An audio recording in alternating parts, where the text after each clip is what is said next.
നഗ്നനൃത്തവും മദ്യപാനവും നടക്കുന്ന ഒരു പള്ളിയിലിരുന്ന് ഒരു പാതിരിപ്പാമ്പിന്റെ വിലാപം. ക്രിസ്തുവിനെ അപമാനിക്കുവാൻ അന്തിക്രിസ്തുക്കളുടെ വക്താക്കൾ ഉണ്ടാക്കിയ യൂറോപ്പിലെ പടുകുറ്റൻ ദേവന്മാരുടെ ആലയങ്ങൾ ഇന്ന് വ്യഭിചാരശാലകളും ഡാൻസ് ബാറുകളുമായി മാറിക്കഴിഞ്ഞു എന്ന വാർത്ത നസ്രാണികളായ അച്ചായന്മാർ തന്നെ ആ ബാറുകളിൽ ചെന്നിരുന്ന് അടിച്ചുകൊണ്ട് പുറത്തുവിട്ട വീഡിയോകളിലൂടെ നമ്മൾ കണ്ടു കഴിഞ്ഞതാണ്.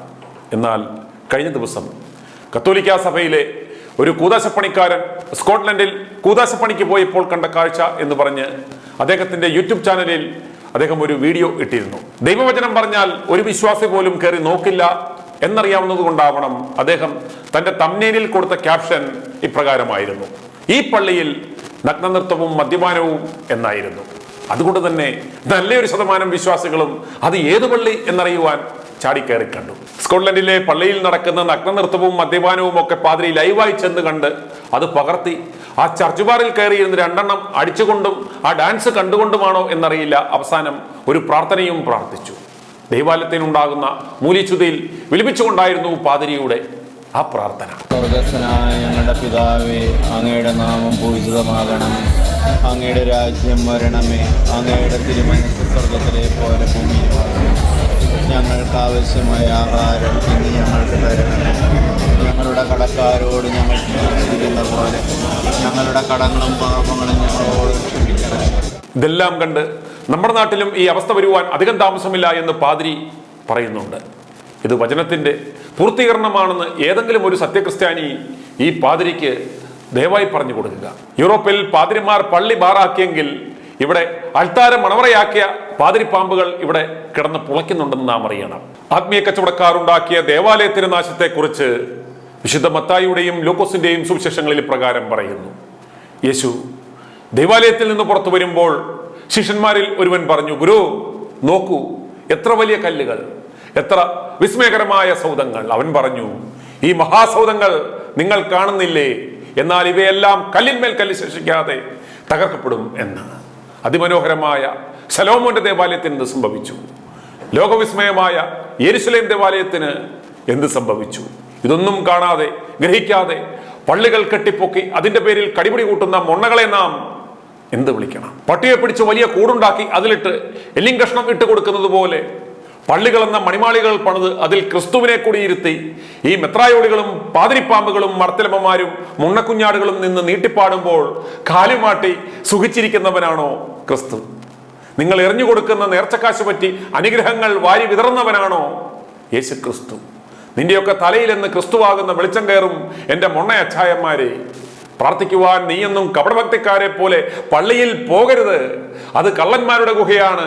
നിന്റെ മനസ്സാകുന്ന അറയിൽ കയറി ഇന്ദ്രിയങ്ങളാകുന്ന വാതിലുകൾ അടച്ച് നിന്റെ രഹസ്യത്തിൽ കാണുന്ന പിതാവിനോട് പ്രാർത്ഥിക്കുക. സ്വർഗസ്ഥനായ പിതാവ് നിനക്ക് ഉത്തരമരുളും എന്നാണ് കർത്താവ് പഠിപ്പിച്ചിട്ടുള്ളത്. ഇത് ഇവന്മാർക്ക് ആര് പറഞ്ഞ് മനസ്സിലാക്കി കൊടുക്കും?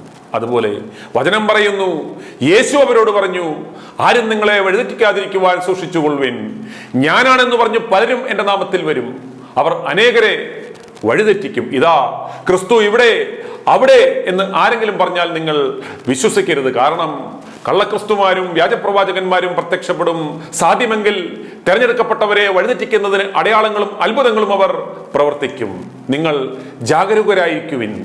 എല്ലാം ഞാൻ മുൻകൂട്ടി നിങ്ങളോട് പറഞ്ഞിരിക്കുന്നു. കേരളത്തിലെയും പള്ളികളെല്ലാം ബാറുകളായി ദാരിദ്ര്യം കൊണ്ട് പൊറുതിമുട്ടി നിൽക്കുന്ന പിണറായി വിജയൻ അവിടെയെല്ലാം ബാർ ലൈസൻസും ഡാൻസ് ബാറുകൾക്കുള്ള ലൈസൻസും നൽകി കളർഫുൾ ആക്കട്ടെ എന്ന് നമുക്ക് പ്രാർത്ഥിക്കാം. ഇനി പോൾ പാതിരിയുടെ വിലാപപൂർണം കേട്ടാലും. സ്നേഹമുള്ളവരെ, കഴിഞ്ഞ ആഴ്ചയിൽ ഇംഗ്ലണ്ടിലെ സ്കോട്ട്ലൻഡിലുള്ള അബർദീൻ എന്ന് പറയുന്ന ഒരു പ്രദേശത്ത് എൻ്റെ മുൻ ഇടവാംഗമായ ശ്രീ ജോണി പടയാടൻ അദ്ദേഹത്തിൻ്റെ 60ാം ജന്മദിനത്തോടനുബന്ധിച്ച് വിശുദ്ധ കുർബാന അർപ്പിച്ച് പ്രാർത്ഥിക്കുന്നതിന് വേണ്ടി അദ്ദേഹം സ്നേഹപൂർവ്വം എന്നെ ക്ഷണിച്ചു. ഞാൻ ഈ സ്കോട്ട്ലൻഡ് സന്ദർശിക്കുകയുണ്ടായി. സ്കോട്ട്ലൻഡിൽ ഇറങ്ങിക്കഴിഞ്ഞാൽ ആ പ്രദേശത്തുടനീളം ഉത്തുംഗമായ മനോഹരമായ ദേവാലയങ്ങൾ, ഗോത്തിക് നിർമ്മാണ ശൈലിയിലുള്ള വലിയ ദേവാലയങ്ങൾ, മെയിൻ്റനൻസ് കുറയ്ക്കാൻ വേണ്ടി ചുറ്റും കരിങ്കല്ലിൻ്റെ പാളികൾ വെച്ച് മനോഹരമാക്കിയിരിക്കുന്ന ദേവാലയങ്ങൾ, പൗരാണികമായ ദേവാലയം ഉയർന്നു നിൽക്കുന്നത് കാണാം. ഒരു വലിയ ക്രിസ്തീയ ദൈവീകതയുള്ള പ്രദേശത്ത് നാം ചെന്ന് പെട്ടതായിട്ട് നമുക്ക് തോന്നും. പിന്നീട് ഈ ദേവാലയങ്ങൾ കാണാൻ ഞാൻ അവിടെ ആ സ്ട്രീറ്റിലൂടെ നടക്കുമ്പോൾ എന്നെ അത്ഭുതപ്പെടുത്തിയ കാഴ്ച, അതിലെ വലിയ പ്രധാന ദേവാലയങ്ങളെല്ലാം തന്നെ വിൽക്കാനായിട്ടിട്ടിരിക്കുകയാണ്. ഫോർ സെയിൽ എന്ന് എഴുതി വെച്ചിരിക്കുന്നു ആ പള്ളിയുടെ മുമ്പിൽ. അവിടെ കുർബാനയുടെ സമയമല്ല എഴുതി വെച്ചിരിക്കുന്നത്, ഫോർ സെയിൽ എന്ന ബോർഡാണ് മിക്ക പള്ളികളുടെ മുമ്പിൽ. അവിടുത്തെ തീർത്ഥാടന ദേവാലയമായൊരു പള്ളിയിലേക്ക് ചെന്ന് കഴിഞ്ഞപ്പോൾ അതിൻ്റെ മുമ്പിൽ എഴുതി വെച്ചിരിക്കുകയാണ്, ഇനി ഒരു അറിയിപ്പുണ്ടാവുന്നത് വരെ ഈ ദേവാലയം ക്ലോസ്ഡ് ആണ്, അടച്ചിട്ടിരിക്കുകയാണ്. എന്നെ വേദനിപ്പിച്ച ഞെട്ടിപ്പിച്ച വേറൊരു കാര്യം, മനോഹരമായ അതുപോലെ തന്നെ ഗോത്തിക് ആർട്ടിലുള്ള സ്റ്റെയിൻഡ് ഗ്ലാസ്സുകളൊക്കെയുള്ള കൂറ്റൻ മണിമാളികയുള്ള ദേവാലയം എന്നെ ആകർഷിച്ചു. ആ ദേവാലയത്തിലേക്ക് ഞാൻ ചെന്ന് കഴിഞ്ഞപ്പോൾ ഇതാ ആ ദേവാലയം ഒരു ബാറാക്കി മാറ്റിയിരിക്കുന്നു. വിശുദ്ധ കുർബാന അർപ്പിച്ച ക്രൂശിത രൂപവും വിശുദ്ധരുടെ രൂപവും സ്റ്റെയിൻഡ് ഗ്ലാസ്സിൽ ബൈബിളിലെ പഴയ നിയമത്തിലും പുതിയ നിയമത്തിലും എല്ലാം മനോഹര ചിത്രങ്ങൾ ഏറ്റവും ഭംഗിയായിട്ട് ചിത്രീകരിച്ചിരിക്കുന്ന ഈ ദേവാലയം ബാറാക്കി മാറ്റിയിരിക്കുന്നു. അവിടെ എൻ്റെ സുഹൃത്ത് എന്നോട് പറഞ്ഞതനുസരിച്ച് ഒരു സമയം കഴിഞ്ഞാൽ നഗ്ന നൃത്തം അരങ്ങേറുന്നു. അത് കാണാൻ സ്കോട്ട്ലൻഡിലുള്ള ഒത്തിരിയേറെ മനുഷ്യർ ആ ബാറിൽ ഡിസ്കോ ഡാൻസും ബ്രേക്ക് ഡാൻസും ഒക്കെ ആയിട്ട് ന്യൂഡ് ഡാൻസുകൾ അവിടെ അരങ്ങേറുന്നു. അവിടെ യുവജനങ്ങൾ മ്ലേച്ഛമായ ലൈംഗികമായ ചേഷ്ടകളിൽ ഏർപ്പെടുകയും ആ വിശുദ്ധ സ്ഥലം ഒരു കാലത്ത് കോൺസെക്രേറ്റ് ചെയ്ത് ഏതോ മെത്രാൻ വിശുദ്ധ തൈലം പൂശി വിശുദ്ധീകരിച്ച ആ സ്ഥലം ഇന്ന് ഏറ്റവും മ്ലേച്ഛമായ കാര്യങ്ങൾക്ക് വേണ്ടി, പാപം ചെയ്യുന്നതിന് വേണ്ടി ദുരുപയോഗിച്ച് മാറ്റിയിരിക്കുന്നു. ഈ ഗതികേട് സ്കോട്ട്ലൻഡിലെ സഭയ്ക്ക്, ആംഗ്ലിക്കൻ സഭയ്ക്ക്, church in Scotland church of Anglican church എല്ലാം ഒരു സഭ തന്നെ, ഹെൻറി 8 കാലത്ത് പരിശുദ്ധ മാർപ്പാപ്പയെ വെല്ലുവിളിച്ച് വേറെ സ്ത്രീകളെ ഭാര്യമാരായിട്ട് സ്വീകരിക്കുന്നതിന് വേണ്ടി, ഒരു സ്വാർത്ഥതയ്ക്ക് വേണ്ടി, തൻ്റെ ലൈംഗികമായ ആസക്തികളുടെ കാമപൂർത്തീകരണത്തിൻ്റെ ആ ശമനത്തിന് വേണ്ടി ഉണ്ടാക്കിയ ഒരു സഭ എന്തുമാത്രം ദൈവത്തെ വിറ്റ് കാശാക്കുന്നു, ദൈവത്തിൽ നിന്ന് എന്തുമാത്രം അകന്നിരിക്കുന്നു, സഭയ്ക്ക് എത്രയോ വലിയ നഷ്ടമുണ്ടായിരിക്കുന്നു. അത് നമ്മെ പഠിപ്പിക്കുന്ന വലിയ പാഠങ്ങളുണ്ട്.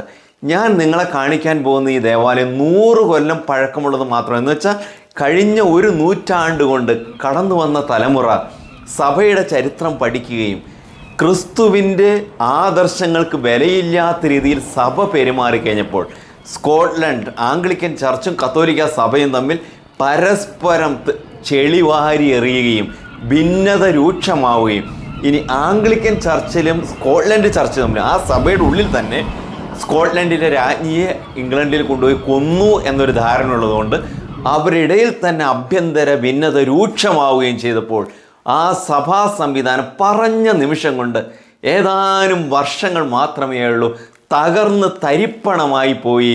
ഇന്ന് അവിടെ പള്ളിയിൽ ആളില്ല, ആരും പള്ളിയിൽ പോകുന്നില്ല, യുവജനങ്ങളെല്ലാം ദേവാലയത്തിൽ നിന്നകന്നു.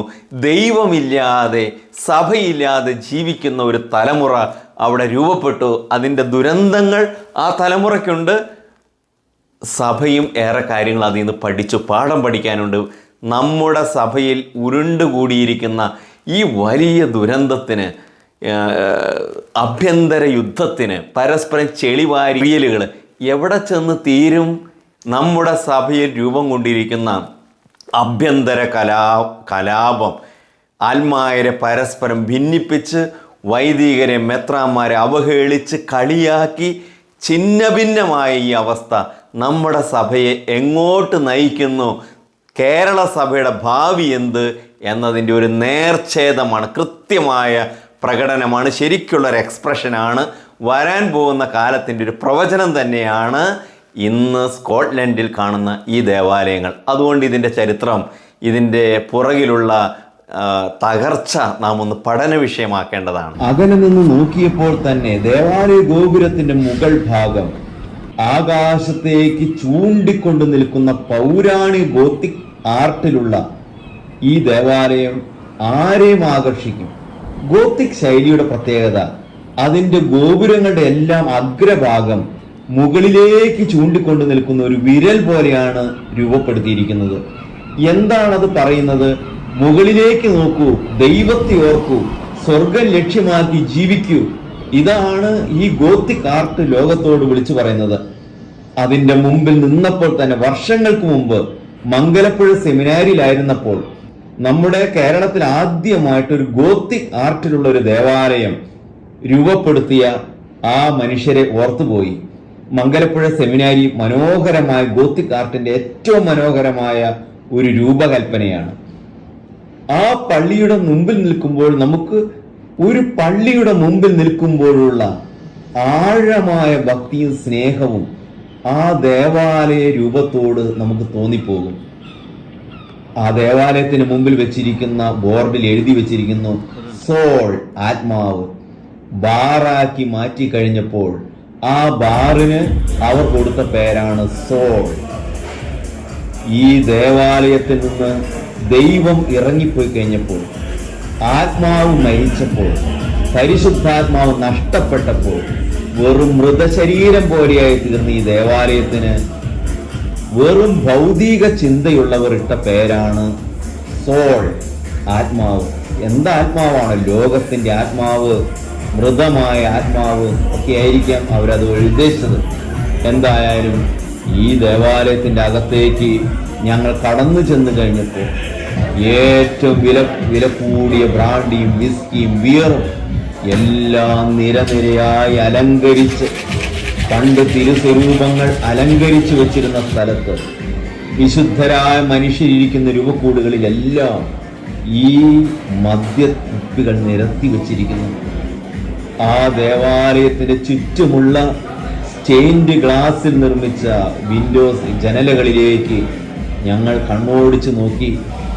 മനോഹരമായ രീതിയിൽ പഴയ നിയമത്തിലെയും പുതിയ നിയമത്തിലെയും വിശുദ്ധ രംഗങ്ങൾ എല്ലാം ചിത്രീകരിച്ചു വെച്ചിരിക്കുന്നു.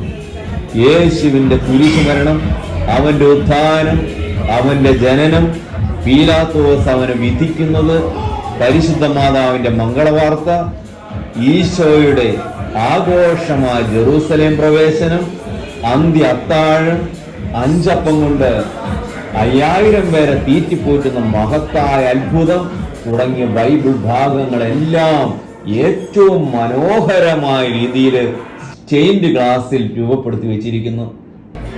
വർഷങ്ങൾക്ക് മുമ്പ് ഈ ദേവാലയത്തിൽ വന്ന മനുഷ്യർ എത്രയോ പേര് ഈ ചിത്രങ്ങൾ കണ്ട് ദൈവത്തിലേക്ക് തങ്ങളുടെ ആത്മാവിന് ഉയർത്തിയിട്ടുണ്ടാവും. എത്രയോ മനുഷ്യർ ഇതിന്റെ മുമ്പിൽ ഭക്തിയോടെ പ്രാർത്ഥിച്ചിട്ടുണ്ടാവും. ഈ ബാറിൽ ഇന്നും നിൽക്കുന്ന പുൾപിറ്റ്, പ്രസംഗപീഠം, എത്രയോ ദൈവവചനം നിർഗളിക്കുന്ന വിശുദ്ധമായ ശബ്ദത്തിന്റെ പ്രകമ്പനം കൊണ്ട് മനുഷ്യ ഹൃദയങ്ങളെ ദൈവത്തിലേക്ക് അടുപ്പിച്ചിട്ടുണ്ടാവും. ആ വിശുദ്ധ സ്ഥലത്ത് ഏതെങ്കിലും ഒത്തിരി മെത്രാൻ വിശുദ്ധ തൈലം ഉപയോഗിച്ച് വിശുദ്ധീകരിച്ച് കൂദാശ ചെയ്ത് ദൈവജനത്തിന് പ്രാർത്ഥിക്കാൻ വേണ്ടി വേർതിരിക്കപ്പെട്ട ഈ വിശുദ്ധ സ്ഥലം ഇന്ന് സ്കോട്ട്ലൻഡിലെ ഏറ്റവും അശുദ്ധമായ സ്ഥലമാക്കി മാറ്റിയിരിക്കുന്നു. ഇത് കണ്ട് തൈക്കളവിമാരെയും കൊണ്ട് വിശുദ്ധ നാട് തീർത്ഥാടന കച്ചവടം നടത്തുന്ന തോമസ് പാതിരി അടുത്ത പാക്കേജ് ഇറക്കും. സ്കോട്ട്ലൻഡിലെ പള്ളിയിൽ ചെന്ന് നമുക്ക് രാപാർക്കാം. അവിടെ ചെന്ന് 2 ചെറുതു വീശാം. സീറ്റുകൾ പരിമിതം. i2i News, an eye for truth. i2i News subscribe ചെയ്തിട്ടില്ലാത്തവർ ഇപ്പോൾ തന്നെ സബ്സ്ക്രൈബ് ചെയ്യുക. നോട്ടിഫിക്കേഷൻ ലഭിക്കുവാൻ ബെൽ ബട്ടണും അമർത്തുക.